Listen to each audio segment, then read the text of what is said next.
Olá pessoal, vamos aqui começar mais um vídeo e dessa vez o objetivo do nosso vídeo é resolver alguns exercícios que estão propostos aí na etapa 4, né, do nosso curso de Fundamentos de Desenvolvimento Java com Greenfield. São basicamente 5 exercícios que a gente tem na primeira sessão da etapa 4 e eu resolvi fazer um vídeo para resolver esses exercíciozinhos, ok? Bom, o primeiro exercício ele faz o seguinte, olha, você tem um mundo aqui que já foi... A gente já está nesse estado do nosso jogo, né? A gente já tem aqui os nossos atores, os Crabs, os Lobsters e os Worms, e a gente tem o nosso mundo Crab World que foi criado automaticamente aqui pra gente. Atualmente, o nosso mundo é definido só como uma textura que simula areia, né? Que é onde o mundo, nossos objetos vão vão trabalhar. Para a gente adicionar objetos aqui, atores, né, a gente tem que vir aqui e adicionar manualmente. Hoje está assim, né? A gente vem e adiciona esses atores manualmente aqui no nosso mundo. O que a gente quer é adicionar esses atores de maneira automática, tá? E para fazer isso, a gente já viu que o melhor lugar é no construtor aqui da nossa classe Crab World. Tá? Toda vez que um novo objeto desse mundo aqui é criado, o construtor dessa classe vai ser chamada. Então, no construtor dessa classe, a gente vai adicionar os nossos atores automaticamente. Se a gente abrir aqui o nosso editor, né, da nossa classe Crab World, a gente vai ver que no construtor só tem uma instrução aqui que basicamente está criando esse mundo, né, passando um tamanho específico de 560 por 560 células e definindo uma resolução que nesse caso aqui cada célula vai ter um pixel. A gente vai falar mais sobre isso mais para frente, sobre resolução, mas agora a gente só precisa entender que essa instrução aqui no início, né, e também vou falar sobre o super, né, o que significa esse super mais à frente, mas para agora basta saber que isso aqui está criando aquele retângulo que a gente viu ali na nossa interface, né? Então, para a gente adicionar um objeto da classe Crab, a gente precisa usar um método, como a gente já viu na etapa, né? O método addObject. Né? Se eu der um Ctrl espaço aqui, o IntelliSense vai me ajudar, o autocomplete vai me ajudar a completar o código. E o primeiro parâmetro do addObject é um objeto que eu estou querendo enfim, adicionar, né, ao meu mundo.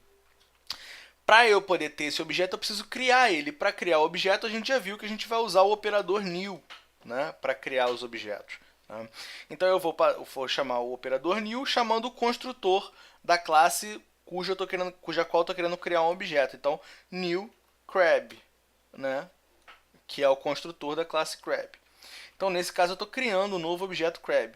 E aqui eu preciso passar a posição onde esse crab vai ser criado. Então, no nosso caso, pode ser qualquer posição arbitrária, né? Eu vou colocar posição x igual a 100 e y igual a 80, ok? E finalizo com ponto e vírgula. Se eu compilar esse código, eu vou ver que ele compilou sem problemas, sem erros, né? E eu vou ver aqui o meu mundo agora com um caranguejo posicionado, tá? Se eu abrir o editor novamente e mudar a posição, vamos colocar aqui, por exemplo, posição 200 e posição 300, por exemplo, né? E compilar novamente, o meu caranguejo ele foi inicializado numa posição diferente, mas ele está sendo posicionado automaticamente no construtor. Tá? Vou voltar aqui para as configurações anteriores. Abrir o editor aqui novamente. Vamos voltar aqui para o posicionamento anterior, que era 100 e 80. Ok. Agora, se eu olhar, o crab voltou para a posição que ele estava antes, né? Bom, esse foi o exercício número 1. Né? Desculpa aqui que pipocou uma mensagenzinha, né? Esse foi o exercício número 1. Tá? Agora, o exercício número 2, ele pede para a gente adicionar 3 objetos da classe Lobster no nosso mundo. Né? Então, para ficar mais claro aqui, eu vou adicionar um comentário aqui. Né? Adiciona um crab no mundo. E agora eu tenho que adicionar 3 lagostas. Né? Para adicionar essas 3 lagostas, eu vou usar aqui o mesmo método. Vou copiar aqui com um comentário. Eu vou ter que usar o mesmo método. Então, vou colocar aqui. Então, nesse caso aqui, adiciona 3 lobsters no mundo.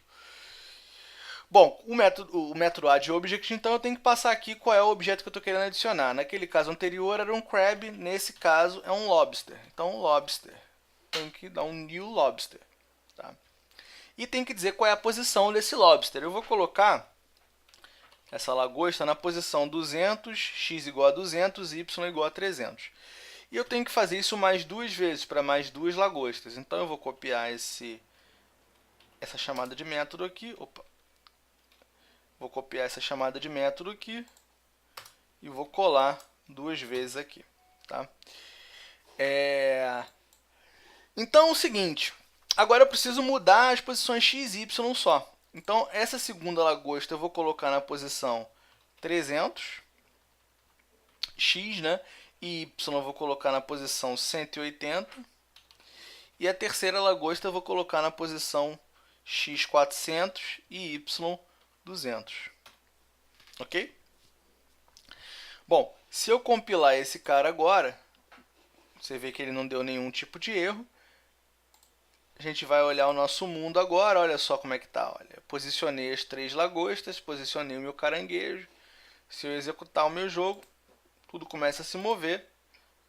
Pegou o meu caranguejo, a lagosta pegou o meu caranguejo, ok. Se eu der um reset para reiniciar o meu jogo, tudo volta como era no início. Ok? Então esse é o exercício 2, posicionar 3 lagostas, né? O exercício 3, ele pede que eu posicione 10 worms em posições que eu quiser utilizar, tá? Bom, eu vou fazer, na verdade, 2 exercícios em um, porque esse exercício 3 ele pede para eu posicionar 10 worms no meu cenário. O exercício 5 ele pede para que essas posições do worm sejam substituídas por posições aleatórias que eu vou gerar, né? Que eu vou colocar. Então vamos tentar, vamos fazer justamente isso. Vamos colocar os worms em posições aleatórias logo de cara, né? Então vamos lá, vou botar um comentário aqui, né? Então adiciona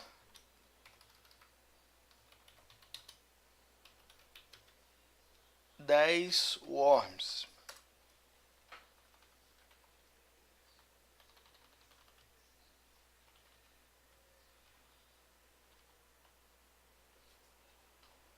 Vou copiar a chamada de método, vou colocar aqui. Então, para eu poder adicionar um novo worm, eu vou colocar aqui o new worm, certo? E eu tenho que colocar as posições, né? Bom,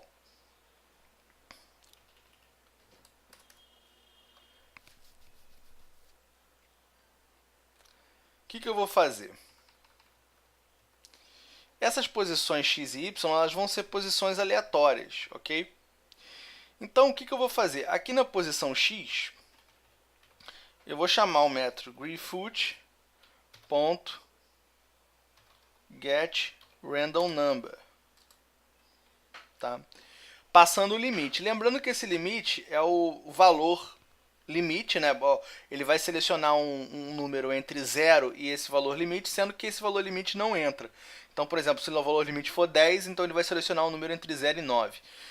Como os valores aqui são de 0 a 560 no x e 0 a 560 no y, eu vou colocar o valor 561. Tá? Porque ele pode selecionar um valor entre 0 e 560. Agora, na verdade, eu vou mudar aqui um pouquinho, vou colocar 550. Vamos colocar 550. Por quê? Porque na hora que ele for posicionar, ele vai posicionar o centro do teu objeto, né?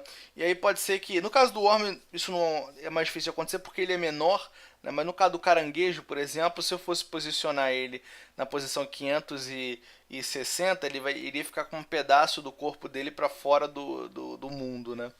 Porque o centro dele estaria em 560, mas ele ainda tem o lado direito dele que poderia estar, ou o lado direito dele poderia estar fora do nosso mundo. Então eu vou colocar 550 aqui, tá? Da mesma forma eu vou fazer aqui a mesma chamada de método para a posição y.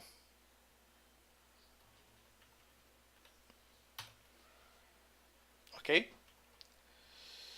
Bom, agora eu preciso criar 10 desse, né? São 10 worms, né? Então eu só vou copiar esse código aqui e eu vou repetir esse código 10 vezes, mais 9 vezes, né? Então 2, 3, 4, 5, 6, 7, 8, 9, 10. Então agora eu tenho 10 worms aqui que eu vou adicionar. Se eu compilar esse código, eu não tive nenhum problema de erro de código, né, de compilação. Agora vamos ver o meu mundo aqui, ó. Posicionei aqui os meus worms em posições aleatórias, tá? Se eu der um reset, é provável que as posições mudem um pouco. Ó, mudaram. Por quê? Porque as posições dos worms agora são aleatórias, tá?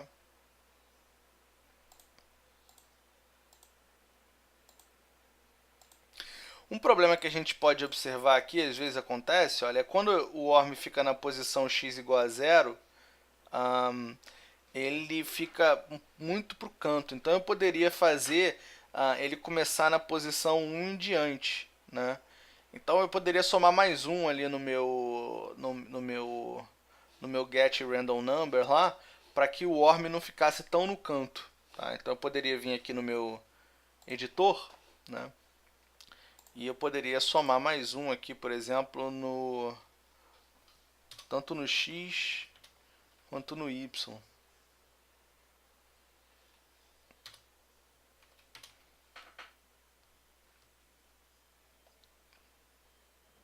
Tá? Eu poderia fazer isso para que eles não ficassem tanto no canto. Mas eu não vou fazer isso para os 10 não, mas é só para você entender que a gente pode melhorar um pouquinho isso ainda. Mas o importante aqui é que a gente já tem os nossos worms posicionados aleatoriamente, a gente já tem o nosso caranguejo e os nossos lobsters, tá? Então com isso a gente resolve o exercício 3 e o exercício 5. Fica faltando só o exercício 4. O exercício 4 pede que a gente crie um método para poder colocar todo esse código de popular o mundo que a gente acabou de criar. Tá? Então eu vou vir aqui na minha classe Crab World, né?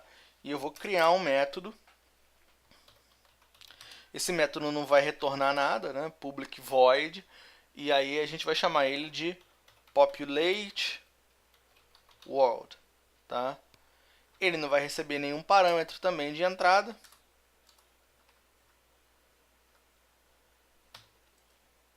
Ok? Então agora eu vou simplesmente pegar todo esse código que está aqui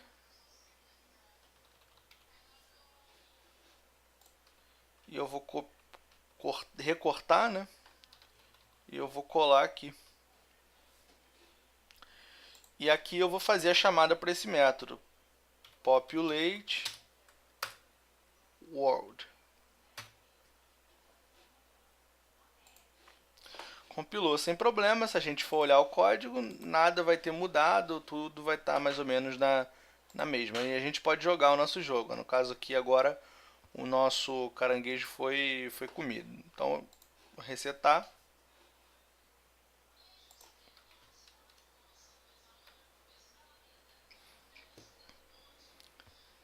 Resetar aqui. Tá difícil de eu conseguir comer aqui. Comi.